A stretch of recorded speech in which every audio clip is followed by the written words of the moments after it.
Hello, everybody. It's Royce here, and I want to welcome each and every one of you to the Royce in the House YouTube channel. First, let me introduce my co-host. Over here next to me, I've got Michael Nolan, the bottom line, and Michael's got, for me, the fastest growing show I've ever seen on YouTube. Why is it growing fast? Because of terrific content. Michael's on there all the time. Pretty much, he's taken it on as his job now. And he does a fantastic job. He's very thorough. Everybody loves the stories he tells. He's been covering Zeppelin and the Beatles and, all the great classic rock bands. And that's what I do too anymore. I'm pretty much focusing on just the classic rock. But anyway, so here we go. We're going to get into the name of this show. Well, first of all, let me say, next to Michael Nolan. The name of this. Nick, is everything okay? Okay. Well, below both Michael and I is Novice Nick. Novice Nick has become a regular co-host. Below both Michael and I is Novice Nick. Okay, somebody's got something on because there's an echo in the background. Michael, you hear it, right? Okay. Yeah, I just did. Somebody's got something on. Yeah, no, there's definitely an echo. There's something else is running in the background, a YouTube or something on a close by phone, a computer. Test. Okay, do it again, Nick. Test. Much better. Oh, and I'm not echoing now either. I'll keep them entertained, Royce. Okay, so I want to thank a couple of people. Dr. Rick, Eric Schultz, George Music for All Four Seasons. Hey, let's all go to George Music for All Four Seasons channel. He's got some great stuff over there. It's good to see you, Doc. I'm glad you could make it. Yeah. He was wondering earlier if he'd make it. So good. Groovy Lisa's got a good show on. Go check out Groovy Lisa. We've got the Jersey Devil. Hey, love to see you here, brother. Thank you. And of course, Dr. Rick, we love you, man. James Watson, Steve Robertson. Hey, Steve, thanks a lot for showing up. Okay, so let's get into this. The name of here's how I titled tonight's show: is Led Zeppelin's Coda the 9th studio album by Led Zeppelin, or the first compilation by Led Zeppelin, or both? There doesn't even meet the definition of either one. Yeah. You know what I'm saying? You could make an argument it's neither one. Okay, so Coda is a collection of unused tracks from various sessions during the band's 12-year career. The album was released on November 26, 1982, almost 2 years after the group had officially disbanded, following the death of the incredible drummer John Bonham. Rest in peace. Oh my God! No telling what the '80s might have been, or how long they would have stayed together. You know what I mean? It was pretty common for them to use material from one past session on future albums.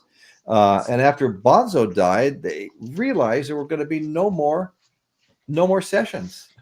So they patched together the rest of the best of what was left and made Coda. You guys all agree with that? Yeah. John Paul Jones even said that, that's right. For the most part, we used everything, and the very little dregs that were left is what they used on Coda. Another thing too is Coda was I'm forgetting what track. I didn't get a chance to spruce up my expertise today, but there was at least one track that was actually a live track. But what Jimmy did is, was it the first track? Jimmy went back. It was a live track, but he re-recorded some guitar for it and felt that kind. See, they're trying to pay what they owed Atlantic Records back, which was one more album. One more album. Right. That's exactly right. Okay, who's gonna groove? We're gonna groove. That was the first track. That was live. It was a Ben E. King cover, and it opens up the album. And you're right. You're right. They also had to go in. Jimmy Page did, and got rid of the applause at the beginning and the end as well. Right. Yeah, because it's available. The live the actual live performance is available. If Yeah, not that's even, right. I haven't had a chance to get a copy of the the black version of the album. But I do know there Right. is a, That's the deluxe edition, right? yeah, yeah. Yeah, yeah. That's what I've been listening to on my phone when I'm in my car lately. hmm Yeah, that's how I've listened to it. You're in your car, you're not looking at what track is this and that, and Yeah, it kind of yeah, that's blends right. together. Right. I want to get a copy and do one of my sit in my front room and listen to it, kind of. Right. Okay, Yeah, so as I was saying, guys, they knew there weren't going to be any more sessions because Bonham had died and the band broke up. So they took and put together the best of what they had left and produced Coda. And I watched Zepp Pearl's show on it today. He did it a while back, but he replayed it today, and I watched it. And he gave you a fantastic shout out. He oh, gave did he? Yeah, Thanks, he Vance. gave me a shout out too. Not during the video, because the video was a year old, but he gave me a shout out, where he was advertising the show on YouTube, Yeah, told everybody to come to the channel and stuff like that. It was great. So anyway, all right. So as I Vance is very Zeppelin knowledgeable, oh you yeah, know, I've always and been he Yes, has myself. absolutely. he has an extensive library. I'd love to get my hands on. Oh, you You and me know, Oh both. yeah, I You bid and me against. both, I brother. started the bid against him when AK AGK was selling some Zeppelin, and then I said, "Well, his name is Zepp. I'm not going to bid past the first yeah, bid. Just let him have it. Out yeah, of Yeah, yeah. respect for his side, I just said, you know what? I really want those, but I wasn't going to do that to him. And yeah. this Right, is right. is this the Sure. three record set you're speaking Oh of? yeah, that's the deluxe. That's the black covers the That's deluxe the edition, right? deluxe. Yeah. Well, actually, it's both Uh, covers. Okay, See, okay, and then okay. yeah, That's the front, that's the back. yep. And where to go? I just had it here. Date. And yeah, Well, obviously the track list is going to be a little different on oh, that. here it is. Yep, and the CD. Oh, right I on. went and dug up my CDs and found out that oh I wow. have 99% of them, Yeah. or no bootlegs and all of that, but I No, have a I don't really have whole any bunch of them. bootlegs Oh, either, hi, but Chris. I'm off camera, so yeah. I didn't see you Okay. there. So I'm Chris, kind That's of okay. peeking around the corner right now to watch Nick. So okay, well let's Okay. Chris, is everything working okay right now? So far, so good. Yes. Because toward It the end great. appears. you just froze for a minute before you finally dropped off. Okay, Yeah. so Well, you guys, it was swirling like yours was. I don't know what it just wasn't coming in. okay, Okay. so let me throw some names out here. We've got Psychos Platters has joined us. Paul Piccolina the Cat is here. Steve Robertson, I mentioned earlier. Of course, Dr. Rick and Gringo Pines. Let's see, who else do we have? Chris Elliott, who's that?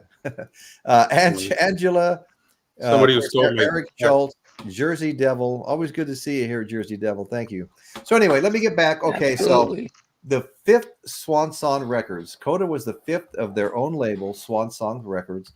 Coda was released to honor, as Michael mentioned moments ago, their contractual commitment to Atlantic Records to do one more studio album. Okay, and also for some extra money to pay for their, they were in arrears and taxes in the UK. That's why they couldn't tour there and things like that. So they wanted to make some Yeah. money. They wanted to make some money, and also to use up all the remaining material they had left, or the very best of the remaining material they well, had. they were combating. They were combating bootlegging. Was one of their major reasons why they wanted to release this. Michael, You know? that's Wow. 100% correct. That's 100% correct. Yeah. That was one of the big things right there. Okay, so anyway, so the album was a collection of 8 tracks spanning the length of their entire 12-year career. Atlantic counted the release. So, okay, so here we go. I'm asking, is this a studio album? Is it a compilation? Is it both? Is it neither? Well, Atlantic Records counted the release as the studio album. So they were finished with their contractual obligations with Atlantic Records with the release of this. As Swan Song has been mentioned two or three times, had owed the label a final studio album from the band. Okay, so guitarist Jimmy Page explained that part of the reasoning for the album's release was related to the unofficial Led Zeppelin recordings, which Michael just brought up, which continued to be circulated by the fans. Coda was released basically because there was so much bootleg stuff out. We thought, well, if there's that much interest, then why don't we just put out the rest of the stuff out that we have? As John Paul Jones recalled, basically, there wasn't a lot of tracks that didn't go out. We used everything, said John Paul Jones. The word coda means a passage that ends a musical piece following the main body. Passage that ends the musical piece following a main body, and therefore we chose that as the title. So what do you guys think so far? Yeah, like Michael said already, it was in response to all the bootlegs that were being released. People still wanted to hear Led Zeppelin. So they compiled everything and put it out there. Okay, so Nick, let's go around the horn. You don't want to come to me first. Okay, Michael. No, go ahead and start with Nick. I've already had a lot to say. Yeah.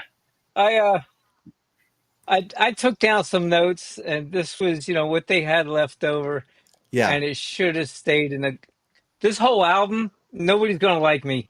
This whole album should have stayed in the can. Put the lid on it, weld it shut, and never see the light of day. All right, Royce, this guy's got to go now. All right? Look, this guy doesn't know what he's talking about. Don't listen to him, folks. Reason. Man, how dare you? Get up here. Come on, buddy. The first two tracks were uninspired to me. Nick, poor Tom would have absolutely improved 3. Don't give me that shit. John Bonham's drumming? Oh, my God. This as a collection.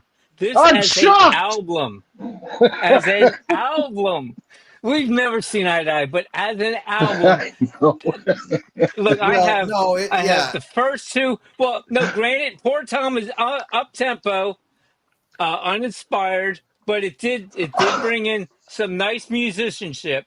But you put it with an album that all together as a whole. This is an album we're talking about, not a per song.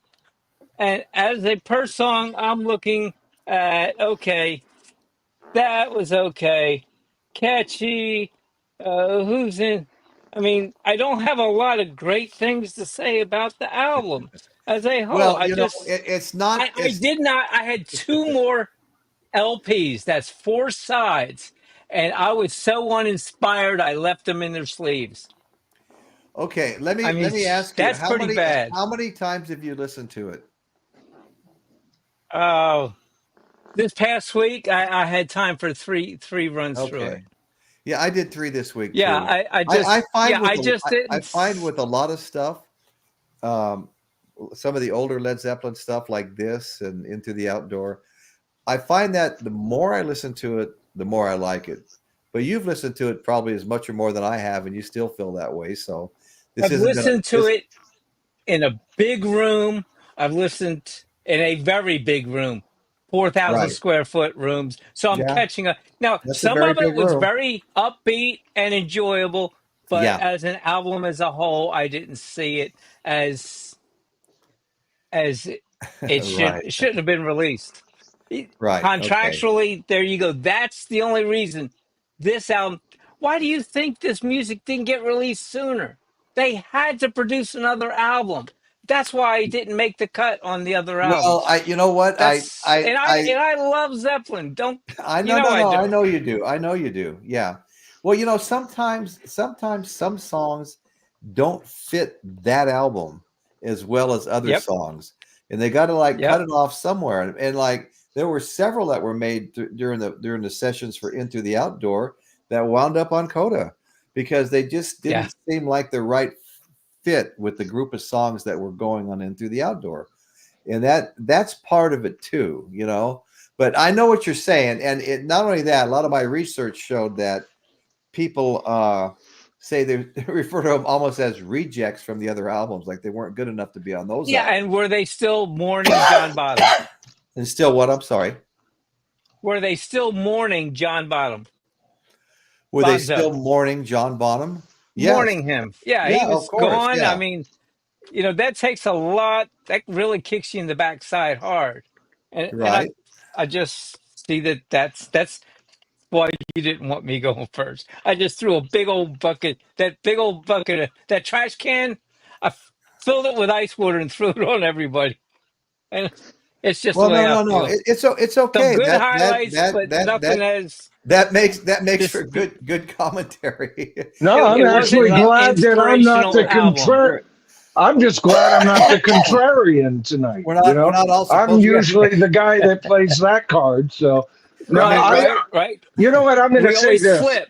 Yeah. With this album, it's not the first Led Zeppelin album that I would put on to listen to on any No. given day. All right. No, same So, here. valid point there, Nick. Number two, is it their best album? Most fans put this at number 9 out of 9 studio. Nick 10. That's exactly, Nick's been watching too much right. Spinal Tap. We don't go down. But anyway, so I understand that. My own assessment of the album, it was 9 out of 9. However, last week I let everybody know I actually prefer it more than In Through the Outdoor because of repeated listenings. Okay. Yeah. But the You're thing blowing my is, mind here. yes, I know. But there is no doubt that this album sold as well as it did because John Bonham had just died and the fans were in mourning as well as the band. Yeah. So anything from this band was going to at least sell well. Now, a turd or an album you put in a trash bag would have sold. Yeah. Now, when I say I put this album in front of, when I say I put this album in front of In Through the Outdoor, I meant the new and expanded version. All right. And so here's why I think this album is not only valid, should be out, and should even be kicked upstairs as far as a rating, maybe a one notch by everybody, or at least consider it, is this. There are two great bands from classic rock that pretty much entertained a decade each. We had the Beatles in the 60s, Led Zeppelin in the 70s. Why in the fuck would we, excuse me, Royce, why would we not have an anthology? There goes my monetization. Why would we not have an anthology? That's not true, Royce. You can do occasional this and that as long as it's not in the first 30 seconds. We'll talk about that another time. But I do apologize. I'm trying to keep my language PG-ish. Hey, but Michael, we need an anthology by this band. We need an anthology. Michael, and that's what this album serves as. Michael, one sec. Michael, can I ask you a question? Sure. I need your address because I'm calling you some paramedics right now. No. Well, this is the big one, Elizabeth. I would probably, I might have to rate this album as my ninth favorite as well. But I would actually put In Through the Outdoor possibly even ahead of Presence, to be honest with you. But anyway, words. In Through the Outdoor, through the right eyes is genius. You have to see it the way I saw it. Yeah. And you all commented on the way well, just I like looked you, at I it completely different. I saw it through the right eyes, brother. Well, you know what? Right, and it was genius through those eyes. While we're talking about content creators and fellow YouTubers on screen who don't know what they're talking about, Presence, Royce, is a vastly underrated album and is actually one of their top 5 albums, in my opinion. Well, Michael, after 1, 2, 4, 5, 6, I mean, there's some that are just, I mean, they're all masterpieces. Come on, it's Led Zeppelin, right? Yep. But I mean, some are Yep. more so than Agreed. others. I mean, that's just Right. the way it is. Okay. And you can't, So- and that's why I don't have a big problem. I love just fighting about it. Because I Right, got an right. opinion, you guys got an opinion. So let's go to town. That's cool. But let's go to you know town. what? I never, even on comments on my channel, I never cut people down who thoroughly disagree with me. That's what makes the world go round, folks. And Yeah. so while we're going around, Michael Nolan's going to insert his 2 cents, and that's what I think of the album. Right. Okay. Okay, I'm going to stick my own 2 cents in here. Sorry, Royce. Go ahead. Right. Okay. Hey, Can Nick. you read that? Yeah, Nick. Please don't let me be outnumbered, God. Please don't let me be outnumbered tonight. Chris is my Chris. only hope. If you give me a second here, you'll find out one way or the other. Okay. Go ahead, Chris. So, Nick, to the point I was going to make. Well, first off, before that, Michael, you were talking about a couple of the live tracks. There are actually 2. I thought there was. Yeah. Thanks. We're Gonna Groove is live, and so is I Can't Quit You, Baby. Okay. Thank you. Yeah, Yeah, that's right. That's right. That's right. That's right. Now, Right. that's I the was song. going to mention all those when I got Hey, to Nick. review the soundtrack, but it's Do all you good. have the 3, like the expanded set, the 3 album set? Me? No, Yeah, no, I don't. Nick. But Nick, yeah, he Is does. that the That- three discs? There's 3 discs in here. Right. So Yes, sir. the first 2 songs on disc 3 is worth the whole buy right there. Okay. Yes. Let me, there it is. 4 Sticks, or in this case, it's called 4 Hands, and Friends, both Yeah. with the Bombay Orchestra. Those are really cool. Okay. Yes. Yeah. Well, And look, there's Good you point. have to Good realize songs that were you have to. like they did a Vinyl Piper, Marilyn Medusa. How well. There's y'all a doing? song, Saint Tristan's Sword was a song they started with and never finished. They even did a version of Sugar Mama, which is, I think that was what, John Lee Hooker or somebody.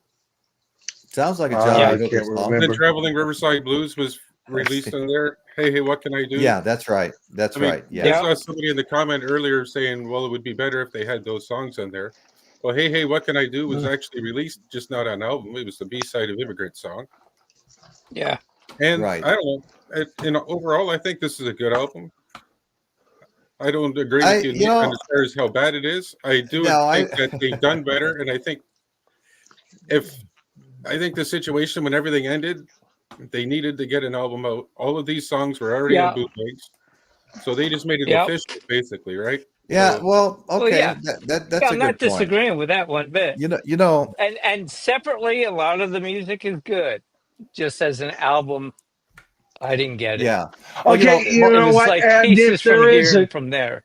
if there is a Okay. criticism It that wasn't I a whole would lot of agree, if there is a criticism that I would agree with Nick is, as an album, the flow. They were limited in what they could do as far as an artistic flow. So I'll give you that, Yeah. Nick. Yes. Yeah. Okay. Yeah, Good back in point. our well, days, folks. old people's days, albums had a flow to them. You didn't Right. get to buy one Well, see, and song that's or what I 2 was. songs. You bought all of it and you listened to it in order. Very Nick, and good point. that's what I was trying to say earlier. They would overproduce songs for a certain album, and then they would pick the ones that flowed together the best. Not necessarily rejects. This is not necessarily an album of rejects, but it's just an album of leftovers, is what it is. Now, most people would not have blamed Led Zeppelin for soldiering on with a new drummer. Just hire a new drummer. After the death of John Bonham, it certainly wouldn't have been the first time a band's picked up a new member. There are bands touring right now with no original members. Yeah, we would not want to remember Led Zeppelin like that. But instead, Jimmy Page, Robert Plant, excuse me, folks, and John Paul Jones put their world-conquering band to bed, issuing a final send-off with the odds and ends. Okay, here we go, Michael. Compilation. Okay. Yeah. So Atlantic Studios, as well as Led Zeppelin, trying to fulfill their final contractual obligation for one last album, which was accepted by Atlantic, and they called it a a studio album, but now we're referring to it here as these odds and ends being a compilation, okay, which was issued in 1982, November 1982. Okay, so any comments on that? I still want to get people's opinions. Well, that's kind of reassessing it from how many years later. I don't know. You know how I feel about people reassessing things 20 years later, who by a group of youngsters who weren't there to begin with and felt the release and everything else there. So right. Now, Okay. at that time, you're absolutely right. Because at that time, they could have put out, like I said earlier, and I made a joke about it. You know, they could have sold something in a trash bag or a trash can, and we would have happily bought it. And I did. I was grateful to get it. Don't get me wrong. I'm looking at it. I'm looking at it from today's vantage point versus the experience of then. Back then, we were all thrilled to get anything we could. Right. And grateful to pay the money for it. Yes. They can reassess it a Christmas album for all I freaking care. It sold well as a legitimate Led Zeppelin album at the time by rabid fans who were, there was criticism. There was criticism by those fans, but none of them gave those albums away. All right, because they're Led Zeppelin, folks. They're Led Zeppelin. You talk about them continue. I want to talk about this for a second, Royce. Yeah, you guys were talking about them possibly continuing on with. Let's talk The Who. The Who became so much less than they ever were the second they continued after Moon, and then when they continue, and Pete and Roger are getting together. They're in talks to tour 2025 as The Who, when the only truly supreme musicians in that band, Pete Townsend, great songwriter, Roger Daltrey, wonderful singer, Pete Townsend, one of the best rhythm guitarists I've ever seen. Okay, for the most part, he's not a great soloist. Okay, they're great on those levels. But up on stage, I saw them live. I'll tell you who the great musicians were. It was freaking John Entwistle and Keith Moon. Hey, Michael, not that and night. And they lessened themselves. Led Zeppelin's too important to lessen themselves, just like the Beatles. But Ringo, Michael, no Beatles. Absolutely. Michael, that was the night that Keith Moon passed out and somebody in the audience took his place. So he wasn't the musician that night, okay? No, he wasn't. And you know what? He was actually a bit sloppy before that, too. I can imagine. But you usually are before you pass out. But I'm telling you, the man, he only knew one true peer as far as a rock drummer. I'm not talking about jazz drummers. I'm not talking about John Bonham and Keith Moon were the maniacs. Not even Clapton's drummer from Ginger Baker, who I have. He'd be like number 3 or 4 for sure. But Bonham and Moon, you can't freaking touch them. They're maniacs, and that's why I love Poor Tom. Listen to the song Poor Tom. And then for the first time, folks, actually, listen to the lyrics. It's a superior cut. Second cut off the album, even without the extended album. It's a superior Led Zeppelin cut. I think it was earmarked for 3. And I can think of several songs on 3 I would take off and put that on. And to further their point, Michael, if you don't even necessarily have to listen to the lyrics per se, on the second disc or it'd be side 3 or 4, there's an instrumental version of Poor Tom as well. Yeah. Which is pretty good. If you really want to key in on Bonham's drums, you can do it, but the instrumental one really good. Those drums, the intricate play and the spot freaking on timing.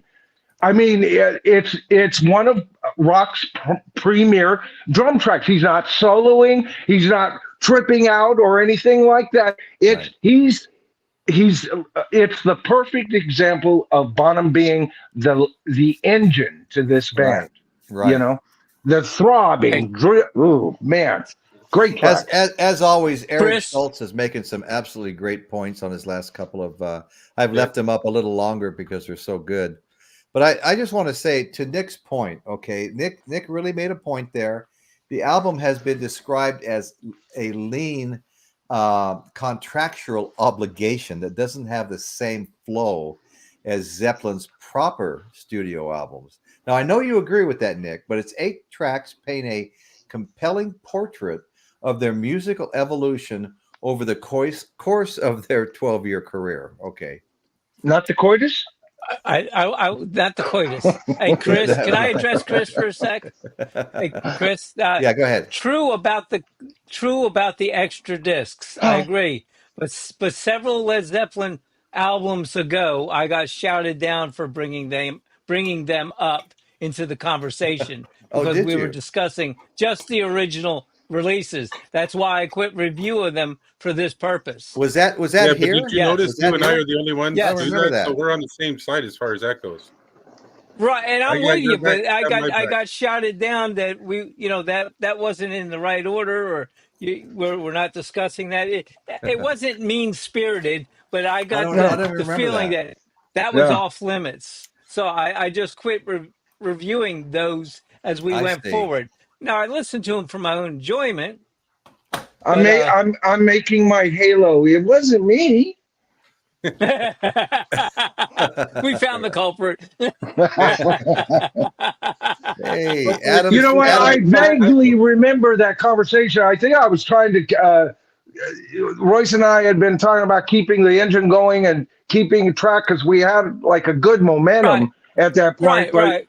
if I offended you, I deeply, humbly apologize, No, Sir no, no. Nick. You got. I am not that thin-skinned, my friend. I didn't think you were, Everything brother. Good. amongst the four of Yeah. us, there's none of us have ever encroached, I believe, on being No, Right. disrespectful. Okay. no, So, no. yeah. No. No, I No. No. think we No. can No. all No. disagree wholeheartedly and just walk away pretty much unscarred. Okay. So, Absolutely. Okay. So For sure. absolutely. So renditions of "I Can't Quit You, Baby," which I want to tell you guys is my favorite song on side one, and it's probably my favorite song on the entire album. You know, "I Can't Quit You, Baby." That's a Howlin' Yeah. Wolf song. Mm. We're gonna groove from the 1970 Royal Albert Hall performances. Demonstrate Zepp's reverence for the blues and R&B, and I have that same reverence for the blues, man. I love the blues. Which they pilfered freely in their early days, you know, but reproduced it with unparalleled onstage thunder. I mean, we've talked about this often, Michael, where Led Zeppelin. I think they saw it more as a borrowing that they weren't going to return. Right. You know, it was a cup of sugar. Could I have a cup of sugar from the blues? Thank you, Helen. Yeah. And I'll be sure not to get it back to you as soon as possible. Okay, so Poor Tom and Walter's Walk are taken from the Led Zeppelin 3 and Houses of the Holy session, respectively. They show the band's ability to switch effortlessly between yearning acoustic folk rock and swaggering electric blues. Okay, so Coda's second side, and then we'll do a track list just here in a minute, like we've been doing. I've enjoyed kind of covering the tracks. Coda's second side, meanwhile, contains 3 outtakes from the band's final studio album, 1979's In Through the Outdoor. Ozone Baby, Darlene, are, cocksure rock and roll romps. The former anchored by Page's, slinky riffs, and the latter by Jones's urgent piano playing. And I really did enjoy that. Okay, and the blistering, wearing, and tearing, written as a reaction. Okay, listen to this. Written as a reaction to the punk revolution. Okay, it's the liveliest tune of the bunch, and Bonzo's Montreux, the instrumental drum orchestra that Page dressed up with studio effects, is a concise display of Bonham's, inimitable groove and torching tribute to the late Skinsman. Okay. All right, guys. What do you got to say for yourselves now? I like the album myself. I plead insanity. Oh, I what? like the track Ozone Baby. I think that's a really good rocker. Yeah, I don't know. me too. Well, Ozone Baby, I got a lot of comments over on my channel saying Ozone Baby Darlene would have been good replacements just put on in through the outdoor, taking off a couple of the weaker tracks. A lot of I got like, I mean, not Okay. millions, but I probably got 15, 20 people making that same comment Did you? regarding those two specific tracks. Yeah. I Yeah. got you. Wow. Well, Well, that I and if haven't My really notes. listened to it and give it much thought, but it is an intriguing idea. Switch oh yeah. those with, and then what would Yeah, you you know replace? that comes up a lot on this channel when we're discussing Led Zeppelin, doesn't it? Yeah. Yeah. Oh, yeah. Yeah, switching things out. Yeah. I know Chris has My brought it notes. up. Michael's brought it up. Novice has brought it up. I'm probably the only one that hasn't. Well, Okay, you're all right. an My notes. angel, Royce. You're an angel. No. I got. Someone I get have that man notes a on hit. those. I'm a devil in disguise. Okay, so okay, let's look at the songs on side one. Okay, we're gonna Wait, groove. I have Okay, notes. go ahead, Excuse Novice. me. Go ahead. I have No notes worries. on Ozone Baby and Darlene. Ozone Baby is who is this song from? And hell no. I'm sorry. That's the two notes I have for that song. I just didn't Wait. affect me, didn't Okay, well, but Darlene is Ozone Baby's completely the different. first track of side two. That was a Page Plant composition. What were you Yeah. asking about Ozone Baby? Uh who's the song from? It's obviously from someone to someone. Is it No, not? no, I have no idea. I have no idea on that one. Yeah, that's the It question was it yeah, recorded left because me at it's with. my own too. it was recorded at the Say Into what, the Chris? Outdoor. Go ahead, Chris. Go Okay. ahead. Said it was some kind of a love song. Yeah, I agree with you there. Okay. Okay. Yeah. Now Darlene, I don't know any details though. Go ahead. Go ahead. Darlene, I think for at the time was trying to be current with the current music, and that was aimed at teenagers. Very catchy, fun piano, very fun song, Oh yeah. enjoyable. Listen, Novice. I loved the guitar playing, the solo, as well as Yeah, the rest of the yeah, guitar playing, and I yeah, absolutely loved the piano playing. It was, yeah. it wasn't just It was really it good. was really good. I would say that Darlene is tied with Bonzo's Montreux as my favorite song on side two. Oh, okay. Yeah. Yeah, let's see. See, I Yeah, find yeah, yeah, Darlene is kind of a throwback to the '50s, and Right. yeah. Right. like Right. Exactly. Right. The Right. like Right. for the bubblegum teenagers would fun. be for Yeah, that yeah. kind of a yeah. It's Right. exactly what I was hearing as well, and it was a Okay. fun song that flashed you back. Yeah. Yeah. Okay, so like I was saying on songs on side one, the first song was "We're Gonna Groove." It's live, Benny King cover. Okay, and let's see, it was live at the concert held at the Royal Albert Hall, January '70. While Page added new guitar parts to the recording, the unedited version can still be heard in its complete recording of the original Albert Hall concert of January 9th. So anyway, these I like this song. I liked it. This first song, "We're Gonna Groove," and it's one of the live ones. Jimmy Page had to edit out all the applause in the beginning and at the end of the song. He wanted it to sound like a studio album, so he edited that out. The next song, Tom's. Let's see, Poor Tom. Tom. Poor Tom. That's right. Poor Tom. That was once again a Page Plant composition, outtake from Led Zeppelin 3 sessions, having been recorded at Olympic Studio in June 1970. And I like that song as well. Nick, do you like that song at all? It was up tempo, but I found it uninspiring. But it was a nice up Okay. tempo, upbeat song. It was That's right. entertaining in that Yeah, fashion. that's right. So then you have Walter's Walk, the third track on the first side, another Page Yeah, Plant. It was rejected from Houses of Got the a Holy different sessions. Wisely so. It was recorded during April and May of '72, in the Rolling Stones mobile at Stargroves. Right. Okay. I personally like that song as well. Comments on that song? Anybody like it? Dislike it? Loved it, but it didn't belong on Houses. Okay. Yeah, no, it wouldn't. Yeah. Wouldn't have fit on Which- there. which Well, you song? know what? The band members came to the same conclusion, Michael. Yep. Wisely so. Which Yeah, song were and we just talking?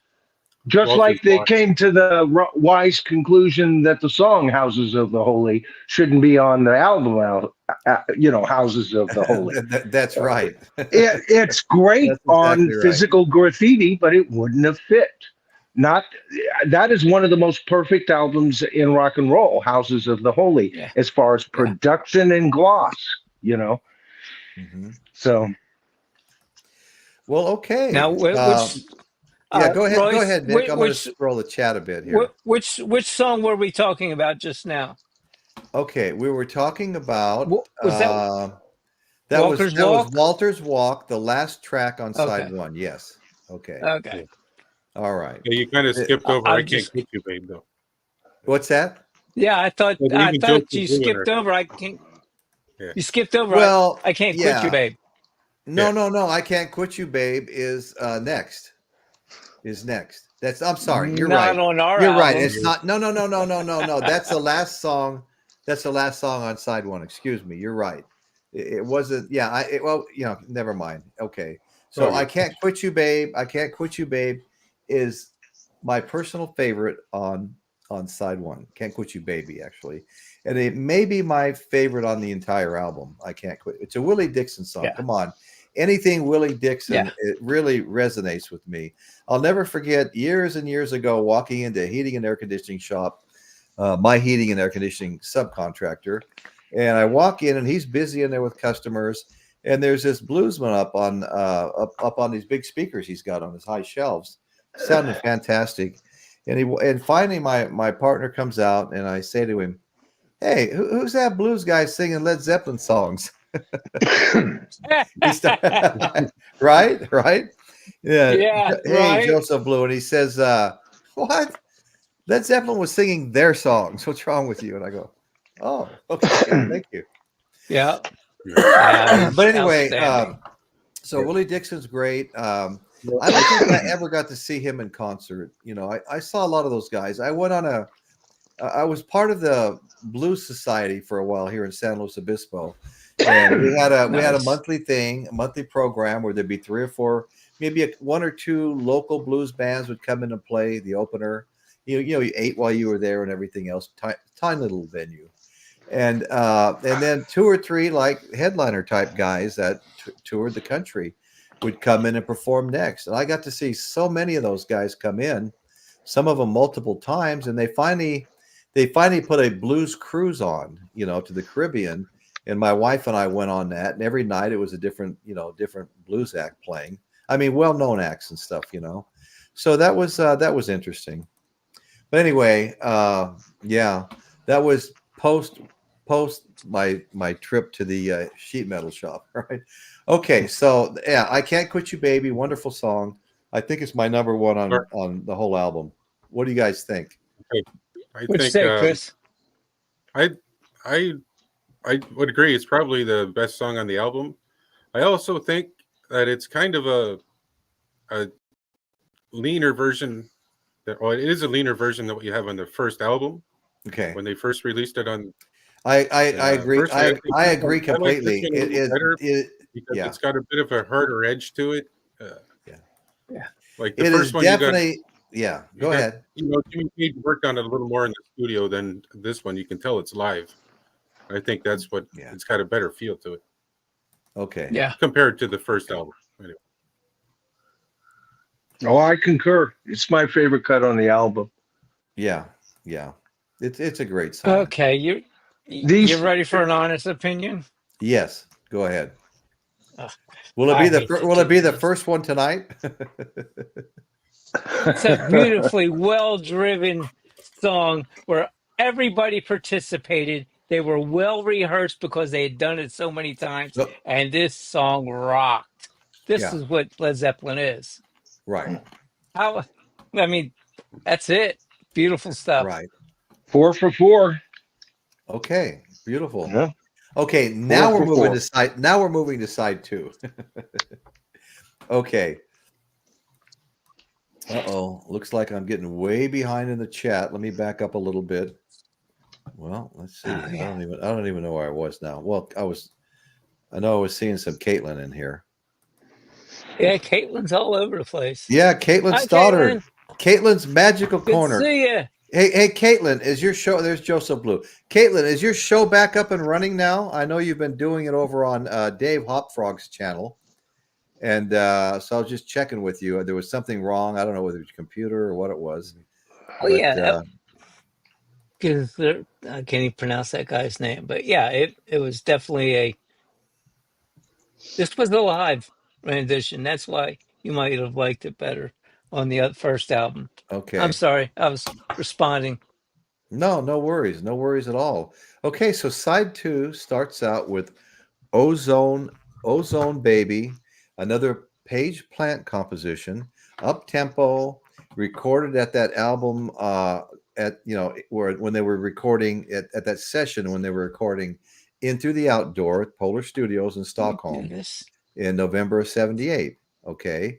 And I like this song, Ozone Baby. I enjoyed listening to that. What do you guys think? I liked it. I think it's a good, strong, side opener. Okay. It was the right song for where it was in place. For opening the, okay. Yeah, easily. Okay, so Nick's gone, and looks like it's just you and me, Royce. Right. Oh, Nick, good Lord. Nick, did you like Ozone Baby? No. No? All right, that's the one I thought we did this already. I wrote Hell No. Well, we did. Who's the song from? Yeah. Okay. I was trying sure. to follow the track list on the album, and you guys were jumping all over the place earlier. No. Mine's a track list of the album. Okay, different album. Yeah, you have the deluxe album, I guess. Well, I was using the original, at least what I thought was the original. Okay, well maybe the first. Okay. The first. I mean, we have jumped around, mind you. Yeah, but yeah, no worries. Not a big thing. Ozone Baby. Yeah. No. I guess I'm spoiled. I mean, come on, it's Led Zeppelin. You get spoiled to a point, right? No, that's exactly right. There's truth to that. Yep.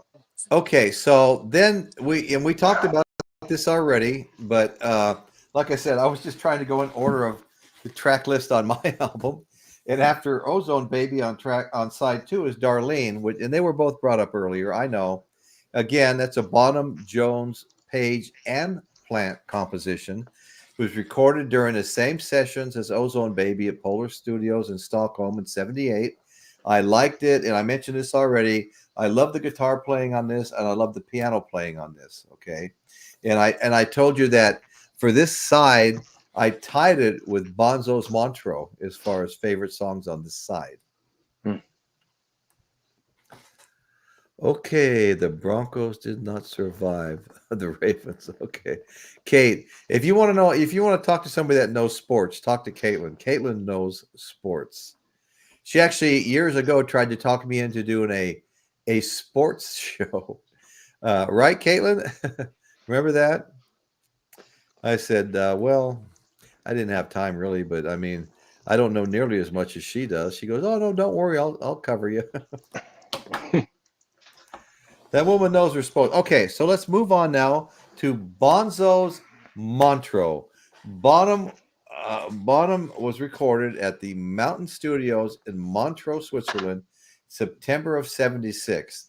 The track was conceived as a showcase for Bonham's drumming, to which Page added various electronic effects, including a harmonizer. Now, I loved this. I just love his drumming. You know, his drumming is so present in every one of these songs. I mean, you don't ever lose his drumming in the mix. It's always, that's what I love about it. It's always in your face. It's always present, and it's always excellent as well. Oh yeah, I loved it. Absolutely. I loved it. That was a lot of fun. Bonzo just, A lot of fun. It's I amazing. love I like a lot of these songs and threw it all in the trash can. right. I really like Jimmy's input on the Yeah, thing. He elevates it to not just the drum solo. You know, it yeah, Yeah, becomes right, he it becomes a piece to listen to. You know. right. well down here in the South, we call what Jimmy did was add the mirepoix. It's the Yeah. There you go. basics starter of most all the mother sauces, Yep. and he adds just enough to get it started and Right, throughout. right, Yeah, right, right. Yeah. Okay, There you so go. that brings us to the final track, at least on my album. I know others have more songs, but Wearing and Tearing, another Page Plant composition, was recorded once again at Polar Studios in November, also during the In Through the Outdoor session. So 3 of these 4 songs were recorded during the In Through the Outdoor sessions, okay? Yeah. And they all wound up on Coda. So were they bad songs? Were they not up to par? Or they just produced too much for Coda? It wasn't a fit. They didn't want to make it a 2-album set, Well, let me ask you a like question, physical Royce. graffiti. Okay. Is this album known to any way sound like In Through the Outdoor at all? No, not as far as I'm concerned. No, it's actually known to be more stripped down than Presence or Led Zeppelin 1 or 2 as far as production and everything. So that's why those songs didn't get put on In Through the Outdoor. But And as far as I'm concerned, to its detriment. okay, but yeah, to its detriment. But what I want to say about what you just said, Michael, is excuse me, Royce. Put a go link ahead. out. Put a link out for Chris, please. Oh, He got okay, bumped sure. somehow. Yeah, thank you. All right.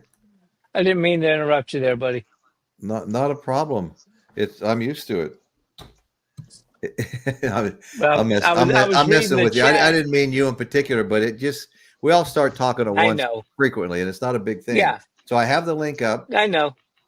I Okay, mean, yeah, you he's know, willing to try to come up again, it but turns into a bit of a free fall for all, and that's kind of fun too. Oh, that's just okay. my flavor. What?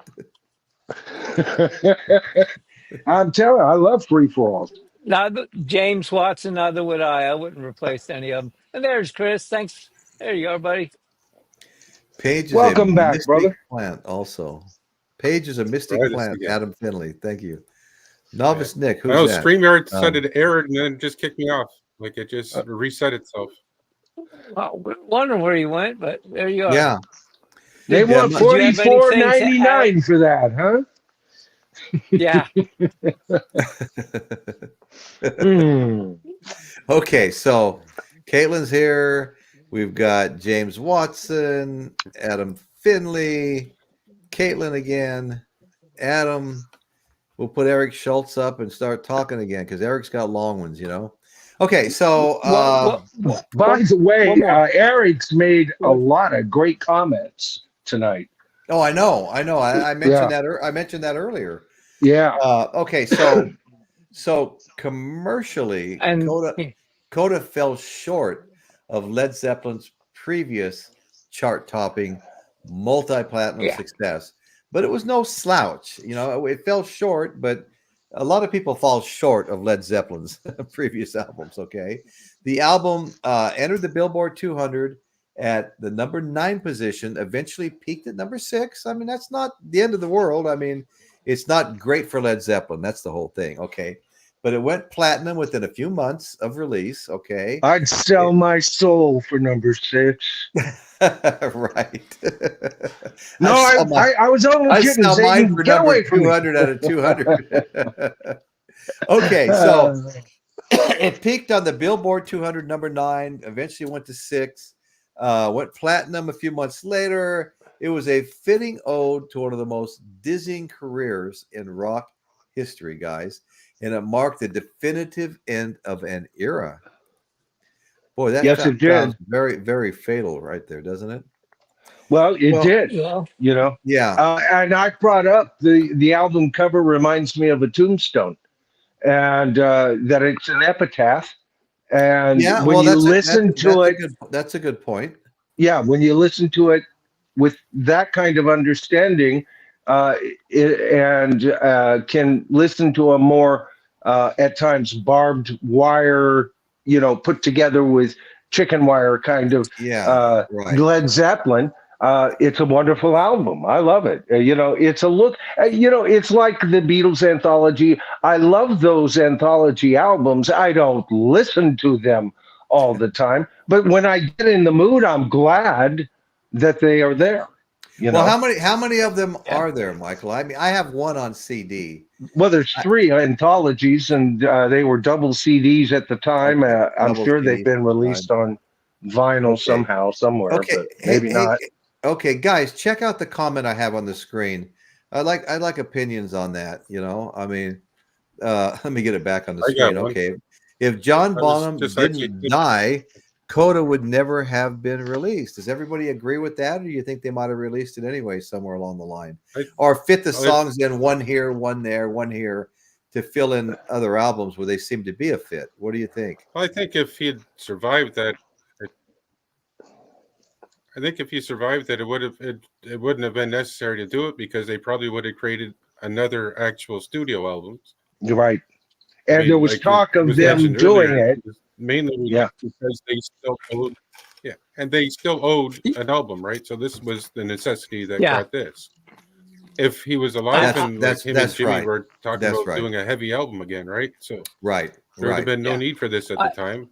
Maybe they could have put it out as a compilation in what they kind of did to combat all of them, since most of these songs were already on bootlegs. So this could have been further down the road, but I don't think it would have been necessary at the time.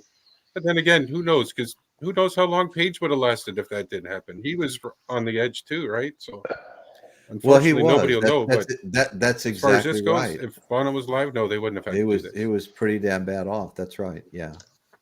Yeah, Royce, if you had seen, I'd already agreed with the gentleman that posted that. I don't think Coda would have been dropped at all. Well, the name may have been used, but it would have been a different group of songs for sure. Because with all four band members, who's showing up to the studio early, who's not, Right. I agree with Chris. I just don't see this album getting dropped if Bottom was still alive. No, yeah, you're probably right. They might have actually twice as many tracks they didn't use. Tracks that were overproduced in sessions for a different album. They might have twice as many. Who knows if they ever would have, at the end made a couple of albums out of them or something. It's hard to say. I don't think they would have released this album. No. Now, if they had gone on, done, say, 3 more albums, then broke up, then maybe we would have got this album. But then would it have been this album? Because there would have been 3 more albums worth of stuff that didn't quite make it. So a lot of that supposition, puts you right down the rabbit hole a little bit. Well, you never know for sure. Eric Schultz is saying kind of what I was alluding to a little bit, some of them might have been released here and there with other albums, maybe. But it's hard to say. He said, look at earlier songs that they put on Physical Graffiti. There may be some people out there that think that would have been one really good album instead of 2. Anyway, well, there's other songs too. So, like, I'm going to jump in again, because I'm working with the expanded one, the 3-disc one. But there's songs that they've had around for a long time, like St. Tristan's Sword. It's the 3rd song on the 3rd disc. When they recorded that in July 1970. There's no, it was not finished. There was no lyrics for it, but who knows what they could have done with that in the future. Is Traveling Riverside Blues on that too? Yes, but that was originally recorded at the BBC. It was one of the BBC sessions. Okay, originally. but it's then it was released on the box set, and then it was released also on the full expanded BBC collection. Okay, but also released on Coda, expanded edition or deluxe edition or whatever. Yeah. Okay. Well, how about let's see, White Summer, Black Mountainside, Immigration Song. Were they on there as well? On what? On the deluxe, expanded edition you're looking I at. don't see it. No, Okay. no, White Summer. Oh, you mean the mix, the mash of White Summer, Black Yeah, Mountainside? yeah. I was only on the first box set, the remastered Oh, box set. okay. Yeah. It was on the second box set, the smaller green one I showed you guys last week. Yes. That's where they put the two separate Moby Dick and Montreux. Okay. But After like that, one of my favorite songs on here that was recorded in 1968, and it could have been on either one of their first or second albums, was "Baby Come On Home." It was like a good piano-driven blues song.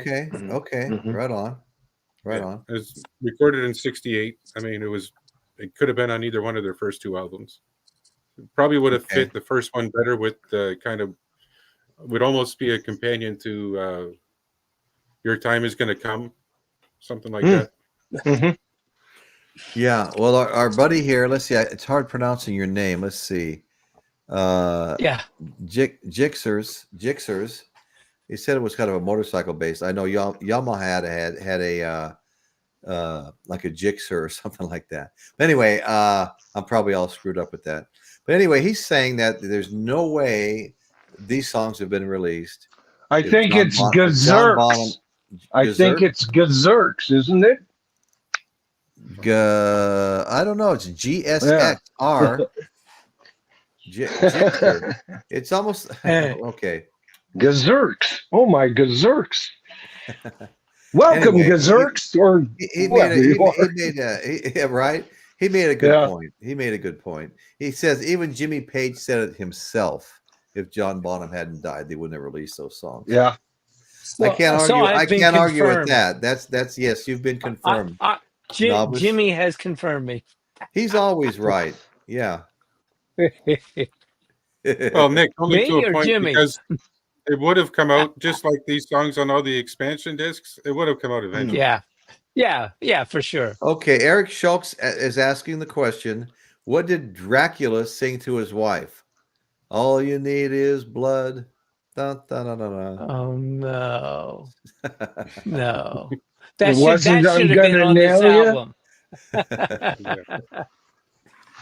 There's not a bad song on Physical Graffiti. You're right. That was a bad example that I used. You're welcome, Adam. Chris, you made me go dig into my CDs that I haven't looked at for a long time. When you held this up last week, whoops, where am I? When you held this up last week, I said, I know I got these, and I went and started digging them up. And I'm like, oh, I know. I got them all. I found so, another. I found another so small box Led Zeppelin box set after that show. Look, stacked all together, they're about this wide. Right. I was like, okay. So the cover, once again, designed by Hypnosis, the fifth album cover they designed for Led Zeppelin. There was the fifth one, but also the last album cover Hypnosis designed before the band disbanded in 1983. For obvious reasons. Okay, let's talk about how was this album received critically? What did the critics have to say? Not that we necessarily care that much if we liked it. But okay, reviewing for Rolling Stone in 1983, Kurt Loder hailed Coda as a resounding farewell and a marvel of compression, deftly tracing Led Zeppelin's decade with 8 powerful previous unreleased tracks. And no, what was he smoking? I was waiting for somebody to say something, and no elaboration, no unnecessary elaboration. Okay. So after them trashing every album, right? Right, except for 4, they all of a sudden do this because it was politically correct to do so. Nimrods. Right. Okay. Rolling Stone magazine. What a farce of a thing that's been. Okay, well, and it still is. Let's see how this was. Okay, Robert Nick. Robert Christgau wrote in Consumer Guide the Village Voice, they really were pretty great. Thank you, Robert. We didn't know that. Oh, well, With bravo, bravo. with these 8 outtakes, 3 from the blues phase, 3 from the unintended swan song, aren't where to start discovering why they were pretty great. Okay, but despite the calculated clumsiness of the beginnings of the incomplete orchestration of the end, Jimmy Page provides a protein solo on I Can't Quit You Baby and jumbo riffs throughout. Any comments there? A little bit crazy, I think. I don't think you know what I think of critics, Royce, so yeah. Enough said right there. Right. About the same here. Yep. Okay. They it's never mind. I'm going to keep my mouth shut on it. No, what? Just remember what their business is. Yeah, that's to here it sell is. Whatever it is. They're all tied together. All of the magazines, the hip hop magazines, too. Whatever genre you've got, and they're all in the freaking Rock and Roll Hall of Fame. It's all been minutely planned out from the beginning. Jan Winter had his greasy, filthy little hands in on it, and Rolling Stone magazine for many years kind of was the bar set for some freaking stupid ass reason, and everybody followed suit. So they never got Led Zeppelin. And let's see, to borrow a word from Battlestar Galactica, frack them all. Yes. Yeah. You know, Okay. and if you haven't noticed, the media hasn't changed since then. Not a bit, Nick. You're right. I gotta ask. Here's the right pronunciation.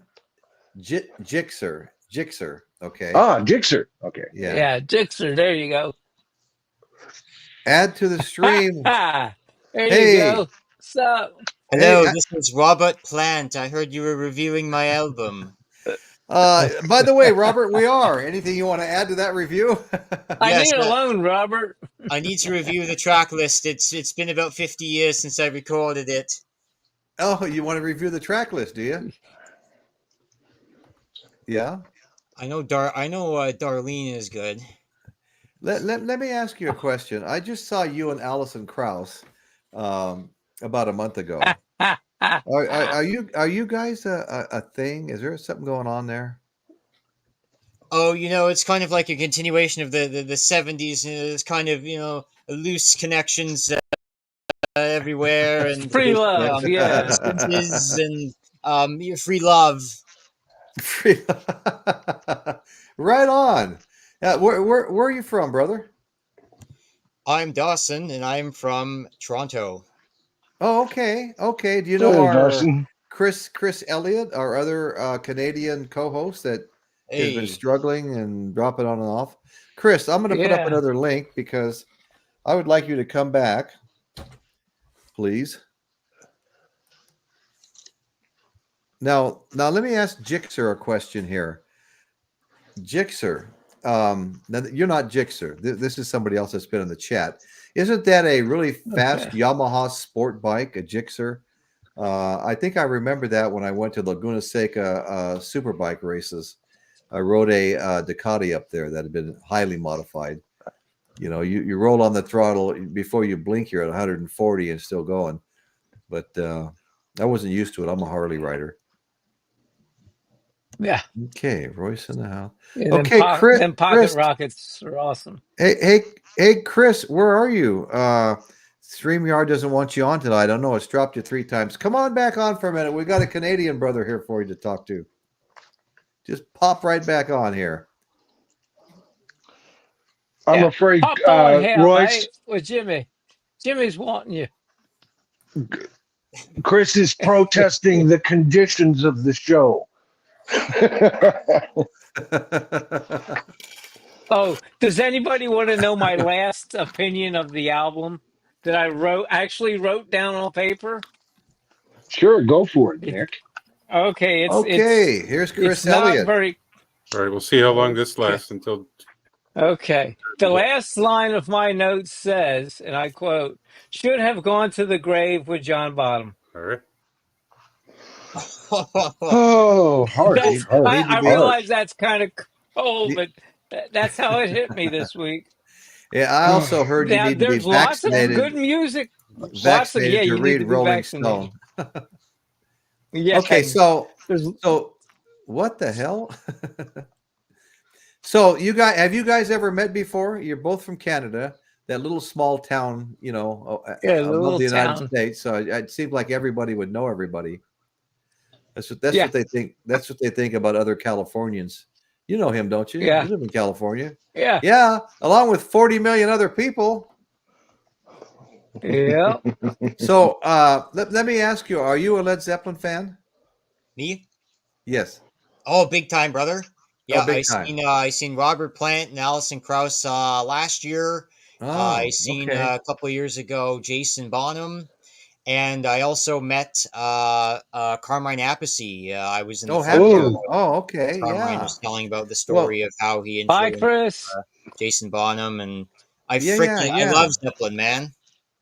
I love Zeppelin too. Apathy, I fell in love with major Zeppelin in fan. high school. Zeppelin 1, 2, and 3 were all released while I was still in high school.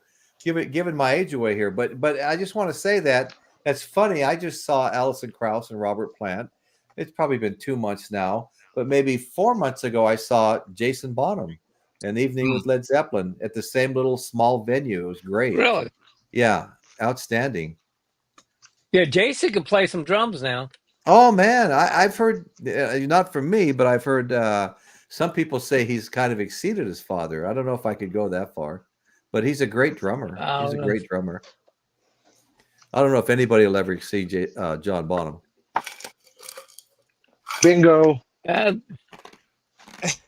Coda, There's a few drummers that are great, but yeah, it's hard to say who's the best. I think for Unique. classic rock, Bonham was the cherry on the top to me. But oh yeah, same here. Yeah, there's a lot of Neil Peart fans out there. A lot of great. And there's a lot of great drummers. Neil Peart is fantastic, and he even gets extra credit for being a great lyricist. I love Neil Peart. Okay, I love Moon. Ginger Baker, we were talking about earlier, was absolutely phenomenal. Hey, Billy Jeffrey Cobham. Name I couldn't find. Hey Jeffrey Flint. What did you guys think? Now, I think one really underrated drummer is Mitch Mitchell from the Jimi Hendrix Experience. To be able to play as well as he did with Hendrix improv, I think he was an incredible drummer. I think he was too. Yeah, absolutely. I would put him maybe you in can the go top back 5, to to be big honest band. with you. Yeah. You can go back to big band and find some great drummers. Oh God, yes, Nick. Yeah. Oh God, absolutely. So throughout time, but see what I'm just talking about. What most people would call classic rock. I'll even narrow it down.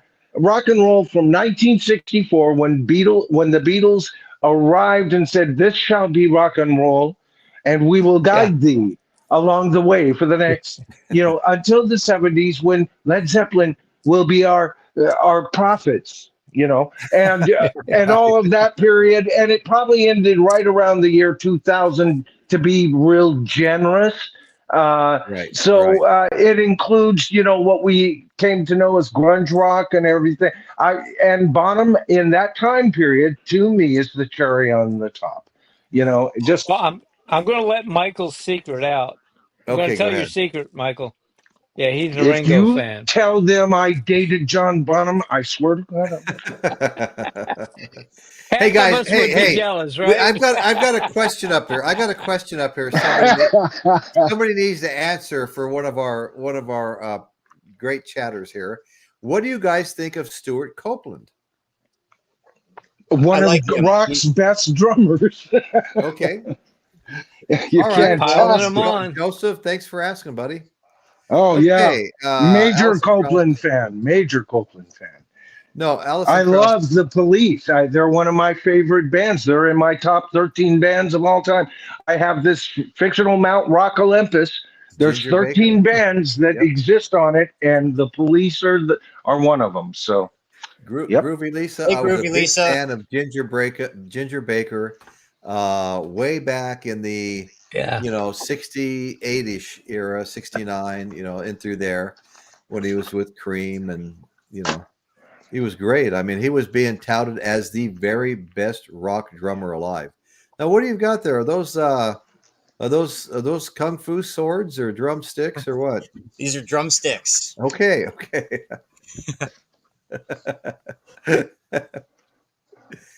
Hey, what was your name again? Dawson. Okay, if I turn the Dawson. chat off for a second, does your name pop up? Yes, it does. Dawson. Hey, thanks for joining us, man. I mean, you just run across the show, welcome. or have you? Yeah, thanks for putting the StreamYard up. I'm on all of them. Okay. Yeah, stop by again sometime, brother. We appreciate it. Oh, thank you. Yeah. Can I tell you about my nice to opinion meet you on here. Coda? Yes, go ahead. Go for it. I didn't like it. Now, the Okay. first time I heard it, there were some highlights, I would say. When I heard Darlene, that kind of blew my mind, and We're Gonna Right. Groove. The So when guitar that playing album and started, I'm like, yes, okay, this is Zeppelin. Here we go. Here we go. Right. And then it was like, oh, and then it was like, oh, it's gonna save it. It's gonna save the album, pretty good. And then no, Hey, that's crap. hey, Nick, are you listening to this? Yeah, Nick, This is a man after your own heart right here. I'm telling you, it's as now. Dawson, your name? Dawson. Yes, Dawson. Dawson. Okay, so Right there. have you found Dawson. a few cherry songs in the album and Yeah, there's found a the couple good ones. compilation as a whole not to taste? That would be where I came in. Found quite a Yeah, few that's right. songs that I enjoyed thoroughly, but as a album, old school album, you put it in the trash can. I wouldn't put it in the trash can necessarily, but I like your reference to the Beatles anthology, where it's like, okay, once in a while you need that. You kind of listen to that. You pick out the Gotcha. couple good tracks like "Cry Baby Cry," "Third Take." There's different takes that happen from it, and then you're like, okay, this is pretty good. And I mean, anything Zeppelin is pretty awesome, but Yeah. Right. Well, that's the whole thing. Oh, Yeah. as an album, Yep. Yeah. no. Well said. Even their Well lesser said. stuff. He's rather young compared to the rest of us gentlemen. Back in the old days of us, I don't know, you Nick. got an album. I detect a wisdom beyond his years here. Right. I do Yeah, too. the talking obviously. fireplace. Back in the olden days when we used a parakeet as a needle, we would listen to the album straight through. We didn't get to pick up and put down and listen to just No. a few tracks. We actually listened it from beginning to end. Oh yeah. And that as an album is what I'm saying Coda was good for the trash can. Now, Yeah. many of the songs involved in this album are very, very good Led Zeppelin songs. But Yeah. as a group and a whole, and as a quote unquote album from beginning to end, I didn't see it. I didn't get it. And that's Okay. just me. Well, We're allowed. no. That's a lot of people. That's a lot of people. It wasn't really. That's why it was left off other albums. It wasn't a fit. It didn't fit with the other songs, so to speak. And so when you put Right. all those songs that didn't fit on other albums together on one album, it's kind They of didn't fit on this one either. But it's kind of interesting how Tattoo You worked quite well. If you listen to Tattoo You front to back, it sounds like a complete album. But some of those songs are up to 6 years old. They were just taken from different Okay. recording sections. Okay. Mhm. Yeah, I imagine that Well, they- happens a lot with bands that have, longevity, Yeah, That's fair. absolutely. They get, there's a wider variety to pick from. That's right. Yeah. Right. I really like Versus what? There was 8 albums prior to this. It's still a lot of music, but what do you guys think of this comment? Adam Finley really likes Peter Criss from Kiss. Peter Criss is a personality drummer.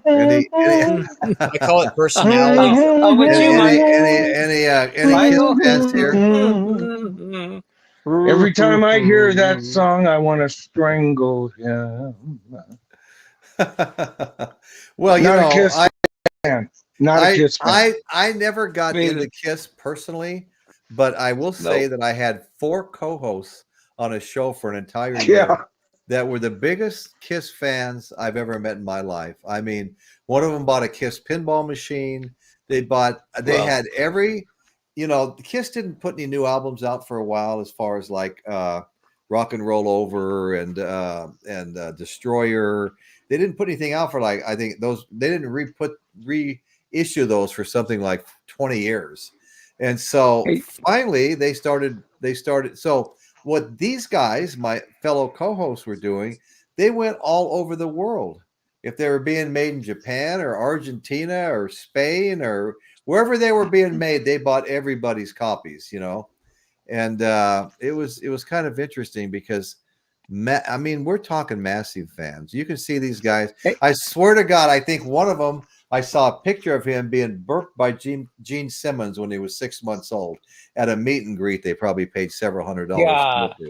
Hey, Royce, Yeah. when back in those days, since you don't care for Kiss and your other 3 co-hosts did, I'm going to get you a quote from. I'm going to give you a quote from Indiana Jones. You have chosen poorly. Well, okay. Let me say this. I did warm up to them a little bit, partially because my newest granddaughter's godfather is Eric Singer, the drummer in Kiss, who'd also played in a lot of other real bands. Okay. So he was, and so was Tommy Clufetis, the drummer for Ozzy. That was a cold cut, man. Did you hear that, Michael? What? He played in other real bands. Yeah, that really actually didn't really come out right.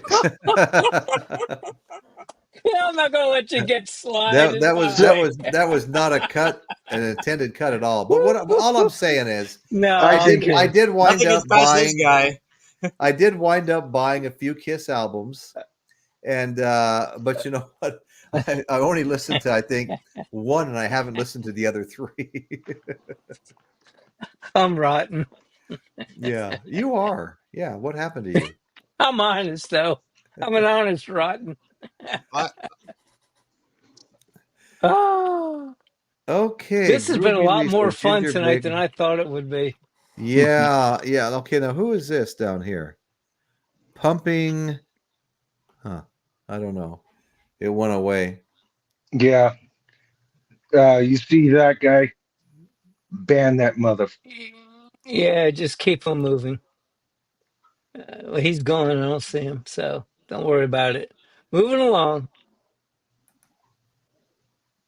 Okay. So, moving along. Any other thoughts on this 8th album? On this album? Yes, 8th, 9th, 8th. 8th album, right? Nick is loving Dawson's opinion. That's our own Chris Elliott there, who keeps getting dropped by StreamYard tonight. Coda. Caitlin started. Eric Singer is a great drummer. Eric Singer is a great drummer. He is a great drummer. A lot more talented than I'll ever dream of being. Yeah, all of Absolutely. us. Yeah. Bonham number 1. I agree. Yep. Eric Schultz. If Coda was the only listen I never heard, I would not have understood what the fuss was all about. Yeah. I think everybody's kind of right there with that one, aren't they? Yeah, I tell you what, I watched my good friend Vance got a channel called Zepp Pearl. So you can only imagine he's really into Led Zeppelin. And he did Coda about a year ago, and he re-put it out. And in the announcement for it, he recommended people come and watch our show, which I really appreciated for the nice shout out. Yeah, it was kind. Yeah, he's a good guy. And I went through his, and he's good. Hey, wait a minute! What a transition! That album made me just want to pull my hair out.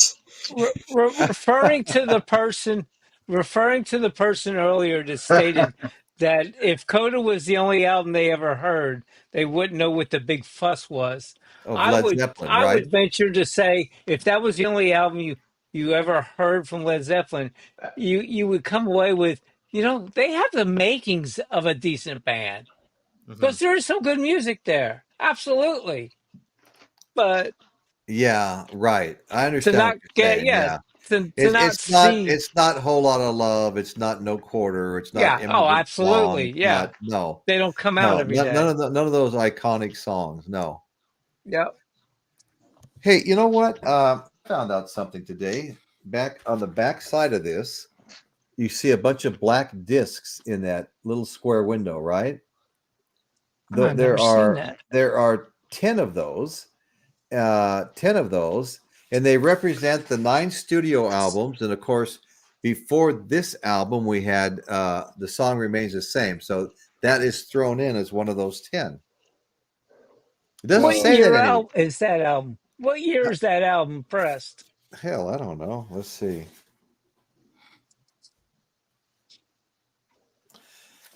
Forcing me to put my glasses on. Yeah, I know. I'm such high maintenance. I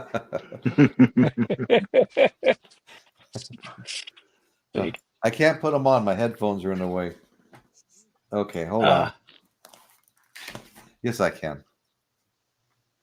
There we go. Wicked. That's what we Okay, have. what does it say here? See, I don't have a picture of records on mine. You know, I got the 4 band members. I am not really sure when this came I out. have concert. I have some snapshots. Okay, Some that more writing is. snapshots. Yeah, I have those too. And then back Those and are front. on. Oh, okay. Interesting. Those are on. This Those is are on the inside cover. These are some nice pictures right here. yeah, aren't they? Yeah, they really are. Now is that 3-sided or 2? Two. Yours Okay, is mine's 3. 3. Yeah, I Okay. have the 3 record set, the Okay. Right on. compilation. Yeah, All right. Let me take a look here. I do the see a companion discs, not compilation. They call it the companion discs. companion disc. I do see a date Yes, here. I do see it. that's what I was looking for. This one says 1982 Atlantic. Aha. I'm not sure that really means a lot as far as, well, okay, 1982 it says. 1982. Well, that couldn't have been when that was pressed. Huh? Well, that's what I was trying to say. I really don't know. See, these were manufactured in Germany. Germany? Okay, this was manufactured. Yep. I just saw This that says back here. 1982. Atlantic Records Corporation, manufactured in Germany. It says when? What? 1982? Yes, Okay, manufactured in Germany. Okay, that's what this one says. 1982. But I don't see Germany on there anywhere. Anyway, yeah, there's definitely variations out there. Yeah. I'll get in there. Well, looky here. We That's have a our tight old buddy Bill K. My old friend Bill K. Hey, Hi, Bill. Bill. Hey, how you doing, Bill? Good to see you, man. Hi, Bill. K. Jixer. Oak. Dan Goucher. Chris says 7 Phillips. Caitlin talking up a storm. Eric is awesome. Yeah, Eric is awesome. Eric knows an awful lot. Let's see. Caitlin. Bad wording, Royce. Yeah. Okay. No, yeesh. It's a drummer's night. Yeesh. No, it's yes. Okay, Bill K. That's true, Royce. I got Kiss T-shirts from Eric Singer in one of the auctions to get your son-in-law up to Seattle. Remember? Yeah, I do remember. I do remember that, Bill. Who got the drum? He auctioned off a drum too. I don't know who got that. Okay, Dee Snider of Twisted Sister. Yep, I did. I want to Dawson watch looks it, like so Dee Snider of Twisted just Sister. a 10, 15 You know. second clip or something. Yeah. Okay, here comes Chris Elliott back. Chris. All right. Hey. One final chance. If they kick me off again, the hell with it. Okay. Well, I don't think must we're going to be They going. must not like Canadians. Yeah, it's the See, it's that Wi-Fi. the original album I cover. don't. There Yeah. you go. Okay. I don't have that one. That's what those are from. And you I'd know have about to you know look. about I the got you this- know about the 10 black discs on there and that square, don't you? Yeah, it represents all their albums.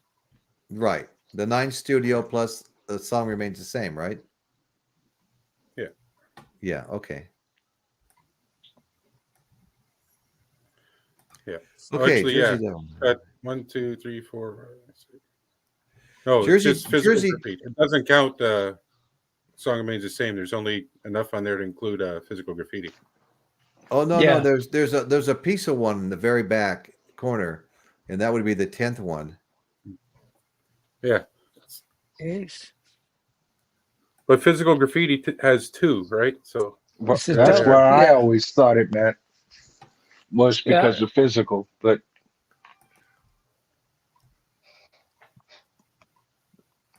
Well, that would. Now, Coda's what? Number 8 or 9? number 9.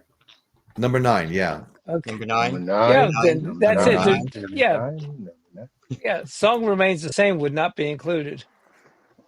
All right. Hey, did you guys? I just I know, but there's in my okay. private chat, I got somebody called Pumping Meat Sticks for writing a whole bunch of shit in my Now private just chat. ignore them. Just Yeah. ignore them. Yeah, you know, I think on that note, The hacker. guys, I think we're gonna sign off for the night. But wait, there's I s- more. I saw that. I What do saw we- that too, Nick, and I keep passing over it. I mean, What Chris, are I'm we sorry. doing next week? What are we doing next week? Okay, I'm glad you asked that. We may be covering How the West Was Won by Led Zeppelin. Yeah. Yeah. Wait, What do you think, Michael? Oh, I like it. Okay, yeah. I you know, I'm not quite ready to quit on Led Zeppelin yet. That or follow Let's it up with a BBC session. Yeah. Well, that'll Oh, be look next- at that. Yeah, you've got it too. Okay. Yeah, I got that in my car. I'm ready to go to work. Okay. Yeah, So How the West Was Won. And then of course I have do you guys call Celebration Day Led Zeppelin with Jason Bonham? I mean, do you call Celebration Day a Led Zeppelin album, or is it just Yes. Celebration Yes. Day? Yes, I do too. it's I a do Led too. Zeppelin I album. do too. But you know, so often people say, you know, it's not the same without John Bonham, and it's not the same without John Bonham. So I didn't know how you guys felt about that because True, I but would- guess I would what? like to- All right, Go StreamYard is ahead. messing with me. I'm just going to sign off now before I get kicked off again. This stupid thing is messed up today. Okay, well that's I'm too gonna take bad. off See you guys, next before- week, my friend. Nice Yeah. to see you, eh? Uh, Right. it's like I was saying, true, but guess what? They're not here. Right. So yes, Right. it's a Led Zeppelin album.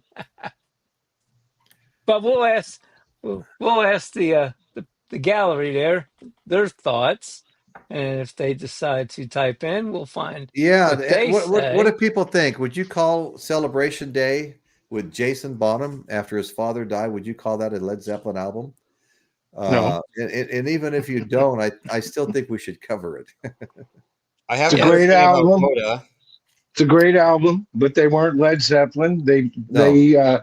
they went out and billed themselves as Led Zeppelin, and but not for me. But I love that album, and I love the film, and I love Jason Bonham. But they're not Led Zeppelin No, they're without not. No, they're not. without John. And you Well, have to have Bonzo, you have to have Ringo, you have to have Bonzo, you have to have Ringo. Sorry. Yeah, You no, know? that's Some right. bands Well, are above replacing the members, Yeah. boys. Some bands you Nothing don't wrong with the touch. purist. You don't Nothing bring wrong with the bring purists. people in. Other bands are known for morphing. Yes, is a morphing band. And so I find their very many incarnations wonderful. Okay, so I'm not such a purist that there isn't room for wiggle. But Yeah, we're no, talking Led Zeppelin and the I freaking know. Yeah, but Beatles. not Led Yeah. Okay, Zeppelin. No. yeah, I agree. I just True didn't. I enough. just really. I guess what I really should have asked. Do you guys want to do that as a show, Celebration Day? sure. Okay. Oh Anything yeah, music. Yeah, always, great Yeah. music. Okay. Yeah, always, yeah, Yeah. yeah. Okay. great Because I Big music. thought maybe. big I thought fan maybe of we the could do. performance. Everything about I it is Yeah. wonderful. I So know. I thought maybe we you could know, do. Yeah, and the reason for the performance and everything. So I thought maybe we could do. How the West was won. We have Celebration. We could do. I don't know if it's going to be in that order.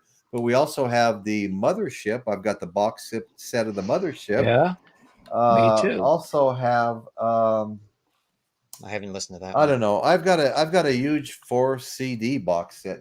Though I think it was released in 1990. I bought it when it was released, and not a single one of those CDs has ever been in a player because all I ever did was burn a copy of them, put it in my car, and left the originals in the cases. So it's pristine.